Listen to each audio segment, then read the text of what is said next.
think this next video should best be titled How to Mess Up Your Entire Garage Just to Fit a New Tool In, or How to Cram a Second Drill Press into an Already Full Spot. I managed to get it to fit, sort of. You can see it up above the old drill press, which is pulled out. The problem is, the literal only place in this garage that the clamp rack can go is right there. There's no other walls, there's no other spots, because there's stuff that really can't move everywhere else. So it has to go there. Problem is, the new drill press is too tall and too wide up at the top, and the clamps won't hang there. So the new drill press fits, but because I can't move the clamp rack, it can't stay there. But if I keep the original, and this is assuming I keep both, which might be nice at least initially, because then I could have one with a cross-slide vise and one with a regular flat vise to do different kind of projects easier. So if I try and keep the original old drill press in that spot because of the clamp racks, the only place that the drill press could go theoretically is right next to it. The problem with that is where my parts bin boxes go. The only place that can go is in that corner, because again, see previous, there's crap everywhere that I can't move. However, those cabinets and the stuff on that little table and the stuff under that table technically don't need to be there. They were just stuck there because I had storage. So if I take one or both of those cabinets down, if I take one down, the back one, that's I think 42.5 inches wide, that would be enough space to move, I think, the parts bin box clear to the wall, the new drill press where the parts bin box is, the old drill press straight back into its spot. That's at least the theory. The problem then is, in a full garage, where do you put all the stuff that's stored in cabinets and table and bottom part? Well, that's the big question now, isn't it? So I think that's going to have to be my next project, whether it's related to adding shelving under the drill press so I have room to store some things, to shuffle things around so I can put it so it's not sitting there. That's probably going to be involved. Probably also related to adding shelves to my router table, which is now shuffled and back in behind the saw, because again, more shelves means more stuff can get put away. More stuff can put away means I can have room to put these other things. But yeah, that's I think the next project. So we'll see how well it goes. Hopefully at least as well as the drill press project, because that would be nice. And my friend Mike has been after me to reorganize this so it's usable space anyway. So yeah, that's the next attempt. We're gonna reorganize that corner and probably reshuffle the entire garage from there. Alright, well, that was fun. I cleaned out the cabinet, cleaned off the table, cleaned out from under the table, took the cabinet apart.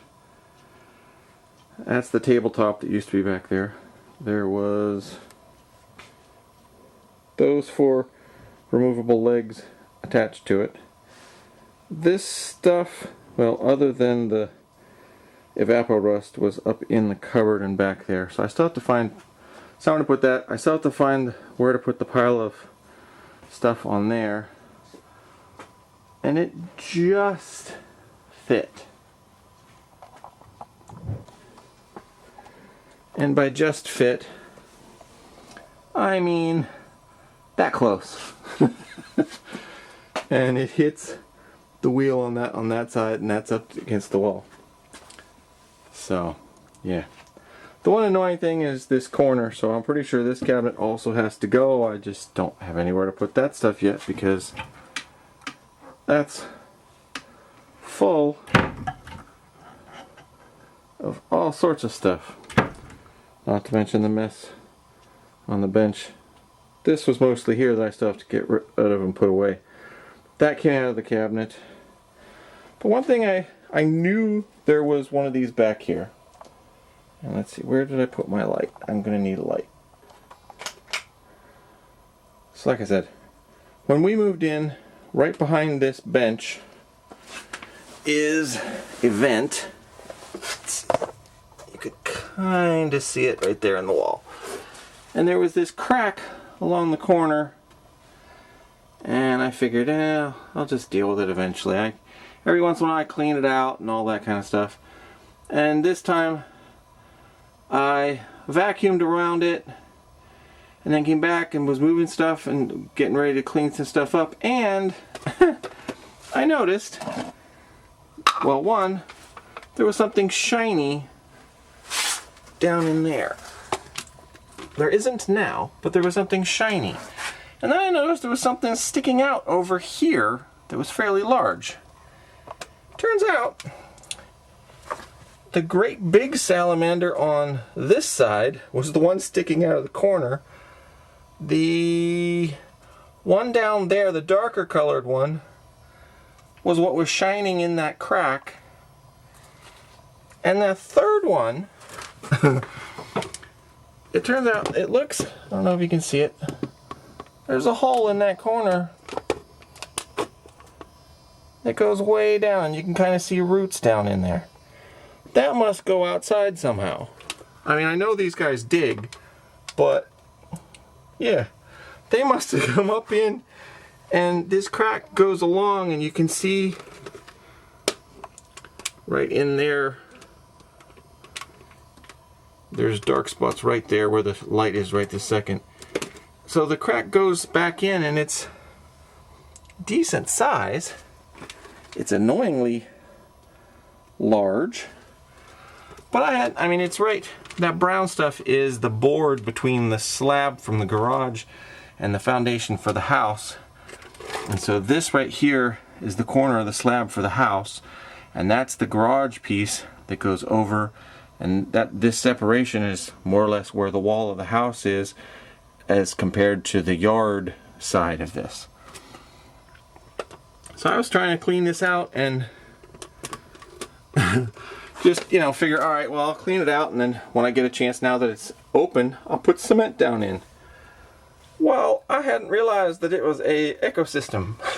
So I had to put these guys back in the yard and hope they don't come back down in here. But that explains why the other year I found a bunch of dried up baby salamanders in this corner when I cleaned out the boxes, because I guess they must have hatched down up in here or somewhere, or managed to get in or whatnot. I thought they had just climbed in through the grating. Oh, look, he's coming up to say hi. These are arboreal salamanders, and that guy's probably 6-8 inches long. Now you gotta go back in there. I'm gonna put you out in the yard later. So yeah, that was not what I was expecting to see in that crack. Especially the one, like initially, the one that came up out of the hole wasn't there. I looked and saw those roots, and then I come over and looked again, and there's something shiny, and then I look and it's a little head. Well, the reason this is all wet is, I know one of the ways, because I've seen it outside accidentally when I was watering, if the water is down in their hole, they'll come out to get air. So I poured water down in the hole, and of course it ran off over. It's probably going to mess up my bench, but oh well. Hopefully it'll dry.